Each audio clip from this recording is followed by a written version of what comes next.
Countdown for blast off. X minus 5, 4, 3, 2, X minus 1, fire.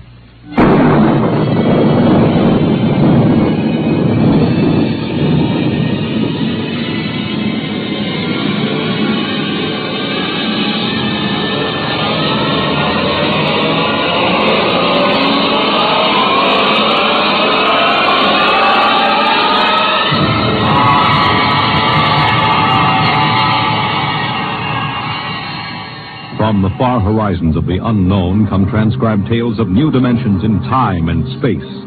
These are stories of the future, adventures in which you'll live in 1,000,000 could-be years on 1,000 maybe worlds. The National Broadcasting Company, in cooperation with Street and Smith, publishers of astounding science fiction, presents X minus 1.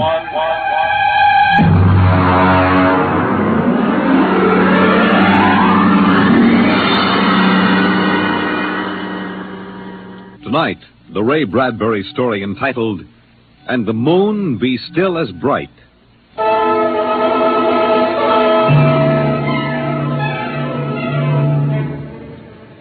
The first 3 expeditions for Mars left Earth in a mushroom of flame, arced through the atmosphere, and finally dwindled to tiny specks in the big eye of the Mount Palomar telescope, and then were lost to sight forever.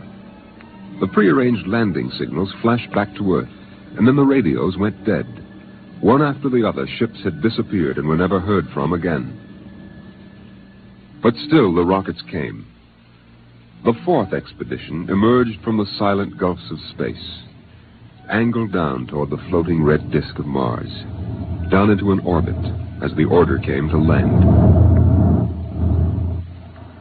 The last blast of the bow jets broke red against the blue desert sands, and the ship slid to a halt at the edge of a vast city that reflected the icy glare of the moonlight.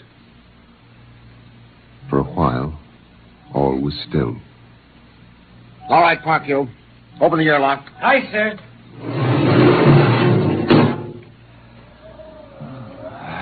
Fresh air. Hey, it's cold out here. Who cares? We got here. I thought I'd never hit solid ground again. Hey, how about a fire, Captain Wiley? It's freezing. Later. We have work to do. Oh, smell that air. Why, you could get drunk on it.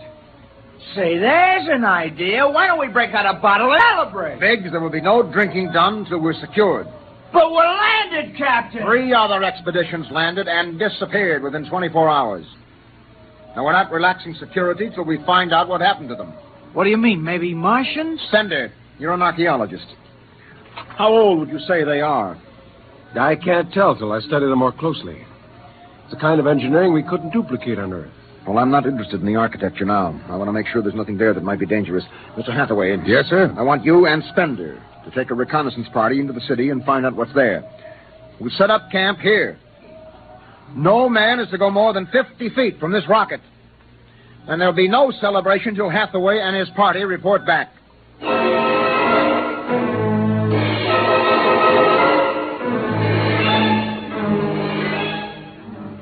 In the sea bottoms, the wind stirred along faint vapors, and from the mountains, great stone visages looked upon the silvery rocket and the small fire.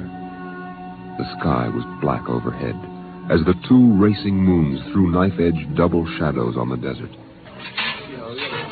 All right, come and get it. Ciao. Hey, what do you got to eat, Jerky? Sawdust smothered in cold chicken fat. Good. I thought it was something I couldn't eat. Hey, Captain. Mr. Hathaway's back. Oh, Captain Wilder. Oh, yes, over here, Mr. Hathaway. Well? Most of the city's dead. Spender says it's been dead a good many thousand years, but we found one part about a mile over What toward about it? People were living in it last week, sir. People? Martians. Where are they now? Dead. We found bodies, thousands of bodies. They hadn't been dead more than 10 days. What did they die of? You won't believe it. What killed them? Chicken pox. Chicken pox? Yes. Where could they get chicken pox? From Earth. Oh, then the other rockets did get through. Yes. I don't know what the Martians did to them, but I sure know what they did to the Martians. They gave them chicken pox and wiped them out. They just didn't have any resistance to an Earth disease. Think of it, Captain.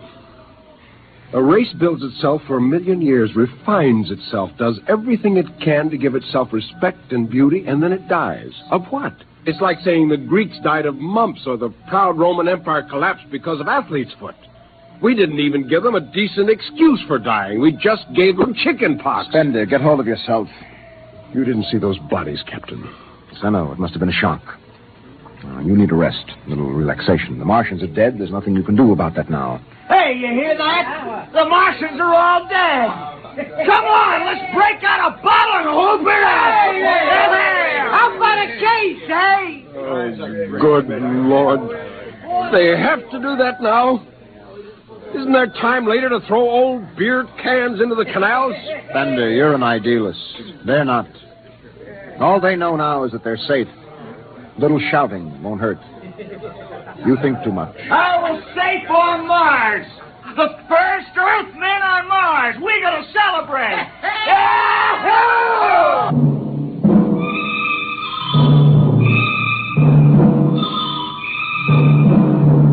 20 bottles were opened and drunk. The voices got louder. The earth laughs and shouts echoing across the empty Martian sands. Spender listened to the wind over his ears, cool and whispering. He felt the land getting cooler. The stars grew closer, very near. The air smelled clean and new. He looked at the cool ice of the white Martian buildings over there on the empty sea lands. Oh, what a woman! Hey, what do we do with these empty bottles? Save 'em, stupid. There's a 2-cent deposit. Throw them away! Hey, wait. How about that building? 2 to 1 on a buck. I can heave one right through that window. You're on. All right, here goes. Bullseye! Hey, double or nothing on the next shot. Put that bottle down, Biggs. Who's there, Mr. Spender? Stop smashing those windows. What's the difference? The planet's ours now. I guess I can do anything with it I want. Drop that bottle or I'll knock your teeth out. Yeah? Hey, just watch me. I warned you, Biggs. Come on. What's going on here? Spender! I hit him. He's crazy, Captain. He just walked up and slugged me. All right, Biggs. Spender, you come with me. Now, suppose you explain. What was the idea? The noise, the drunken brawl. Spender, the men are tired. This has been a long trip. And you have a different way of seeing things. No, I'm seeing things all right. I'm seeing how we'll ruin Mars. We'll rip it up and rip the skin off the way we've already ruined Earth. Is that why you hit Biggs? Yes. I couldn't stand the idea of them watching us make fools of ourselves. Damn. The Martians. They're dead. They're all dead. But they know we're here. Doesn't an old thing always know when a new thing comes? We've come a long way to smash their windows and spit in their wine. Well, maybe you're right. But I'm still going to fine you $50 for that fight. Now, come on, Spender. Suck in your chin. We'll go back there and play happy.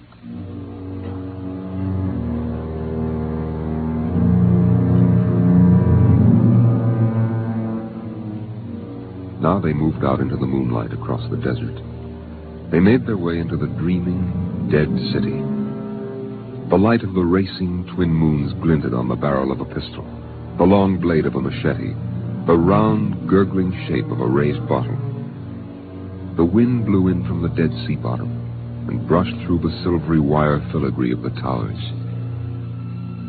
Strange music drifted down to the double-shadowed streets, a thin, haunted music that played as it had played through the uncounted years of time. Nobody moved. The moons held and froze them. The wind beat slowly around them.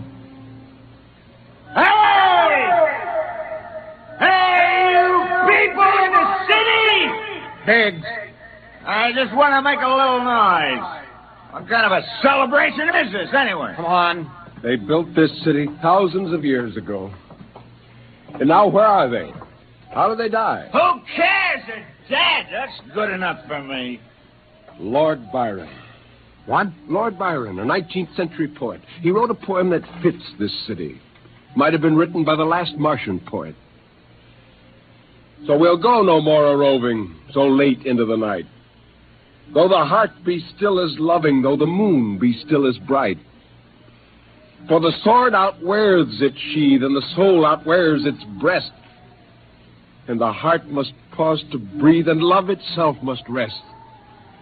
Though the night was made for loving, and the day returns too soon, yet we'll go no more a-roving by the light of the moon.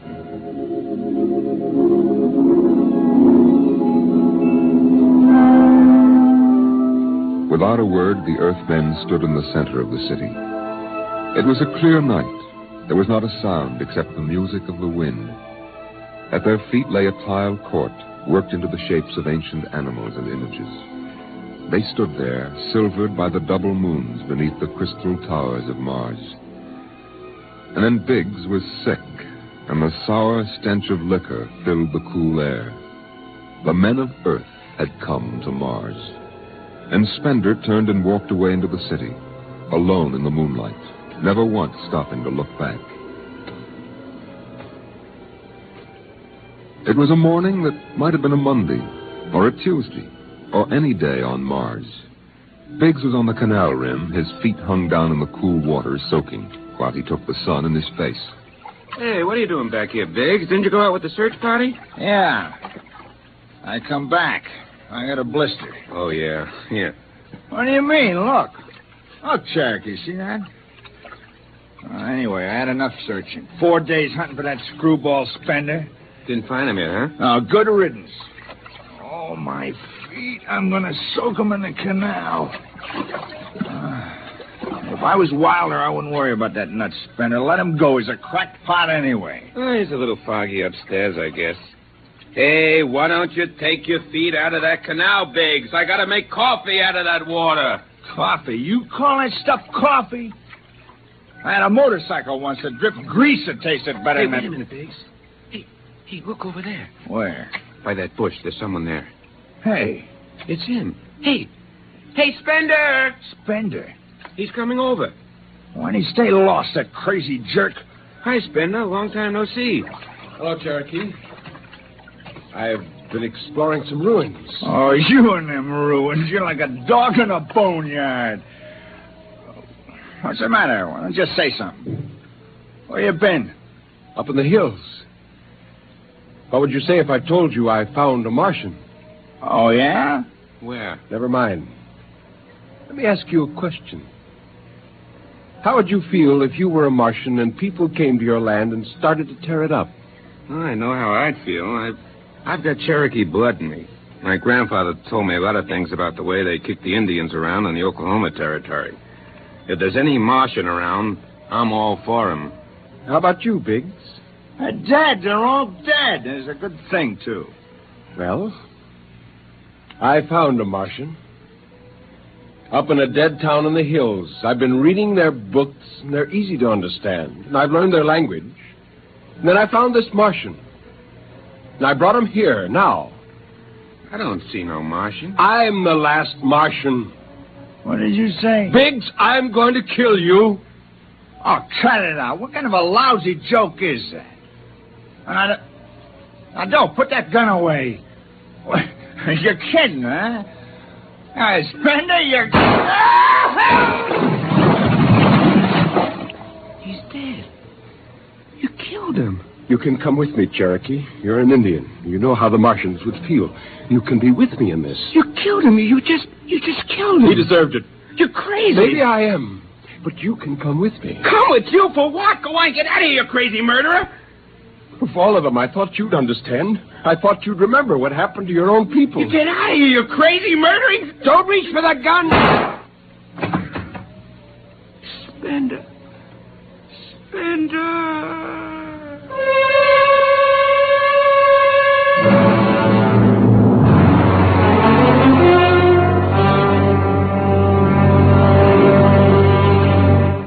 Hathaway, break out the arms locker. Issue pistols, rifles, and grenades. Yes, sir? And you'd better get the Bible out of the navigation chest. We have to bury these two. Now, Proctor, you start digging a grave, How about Spender?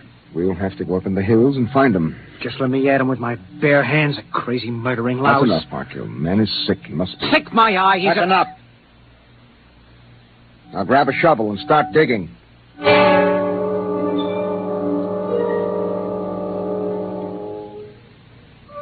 Spender saw the thin dust rising in the valley, and he knew the pursuit was beginning. The sun burned farther up the sky, and the blue sand drifted lazily across the sea bottom below. He sat beside a quiet pool 10,000 years old and held the silver book. Through the house played the strange wind music of ancient Mars, and he heard voices whisper in his mind.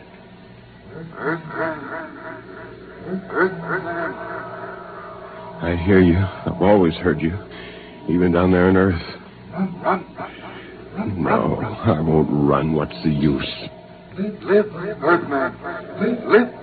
Live? What for? To see them tear down your temples and put up hot dog stands? Run. They've seen me now. They know I'm up here. There's Wilder now. I've got him right in my sights. Kill, Earthman. Kill. Funny, he hasn't ordered them to use grenades. They could lob one right up here and blow me to bits. Yeah, maybe the captain thinks I'm too nice to be blown to bits. He wants my death to be clean. Just one bullet hole in me, nothing messy. And why? Because he understands me. Kill. The only one in the crew who ever did. Well, at least I can do the same for him. Just one bullet in his head, a nice clean death. All I have to do is pull the trigger and it's no use. I can't do it to him. Spender! Can you hear me, Spender? I hear you, Captain. What do you want? Talk! Truce! All right. Come on up. Leave your gun down there and keep your hands up.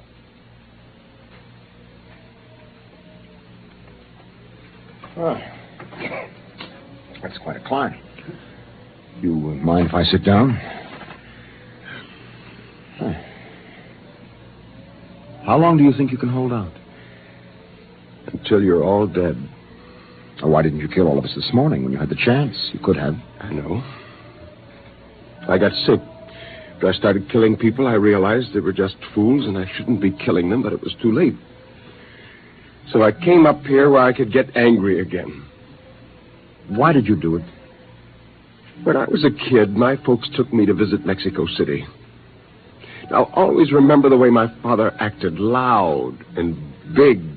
And my mother didn't like the people because she thought they didn't wash enough. I can see my mother and my father coming to Mars and acting the same way. Anything that's strange is no good to us. We aren't fit to take over this planet. But to kill two men. How would you feel if a Martian spit on the White House floor? You know, you haven't acted very civilized yourself. I'll kill you all off, Wilder. That'll delay the next rocket 5 years, and then I'll kill them, too. And if I'm lucky, I'll live to be 60. And I'll meet every expedition that lands on Mars. Oh, I'll be very friendly. I'll explain our rocket blew up one day. And then I'll kill them off. I'll save Mars for half a century. And by then, maybe the Earth people will give up. And yet you're outnumbered. We already have you surrounded.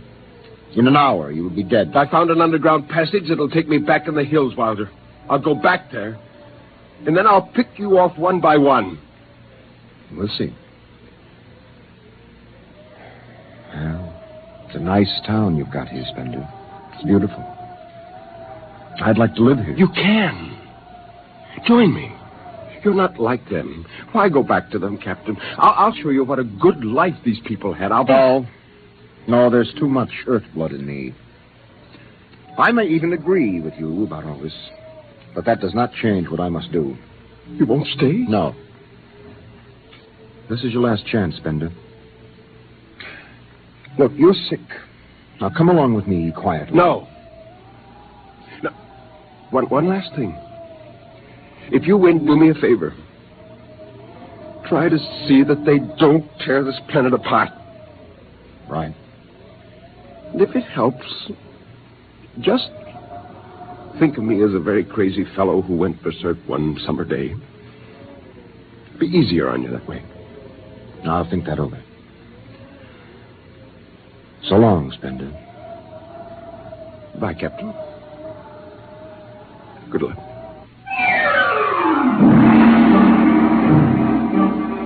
The men spread out again, walking and then running on the hot hillside places where there would be sudden cool grottos that smelled of moss, and sudden open blasting places that smelled of sun or stone. The men ran and ducked and ran and squatted in the shadows. I'll blow his brains! Captain Wilder hugged the rock warmed by the sun. He gasped, for the air was thin and not meant for running. Spender lay at the top of a hill, and a gap in the rocks showed the white of his shirt against the shadows. Wilder looked at the towers of the little clean Martian village, like sharply carved chess pieces lying in the afternoon. He saw the rocks, and the interval between, where Spender's chest was revealed.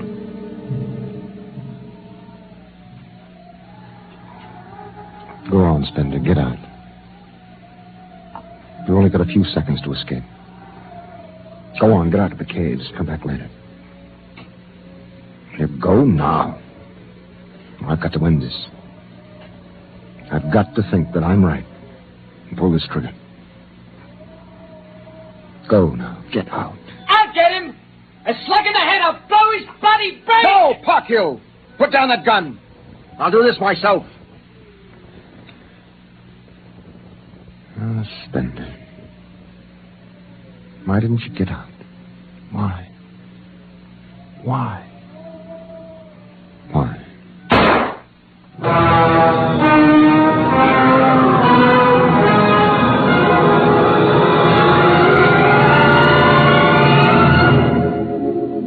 They buried him in that ancient valley town, where the music of the wind played on through the days and the nights. They laid him in an ancient silver sarcophagus with waxes and wines which were 10,000 years old, his hands folded on his chest. The last they saw of him was his peaceful face in the cold silver light of the racing twin moons. The captain found the poem in Spender's pocket, and he read it before he shut the marble door. So we'll go no more a-roving so late into the night. Though the heart be still as loving, and the moon be still as bright. Though the night was made for loving, and the day returns too soon, yet we'll go no more a-roving by the light of the moon.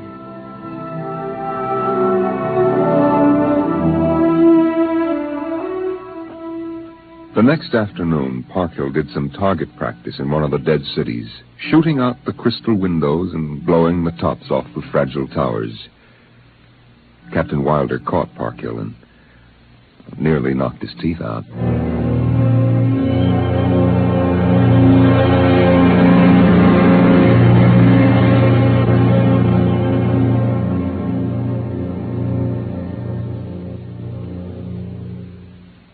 You have just heard X-1, presented by the National Broadcasting Company in cooperation with Street and Smith, publishers of astounding science fiction.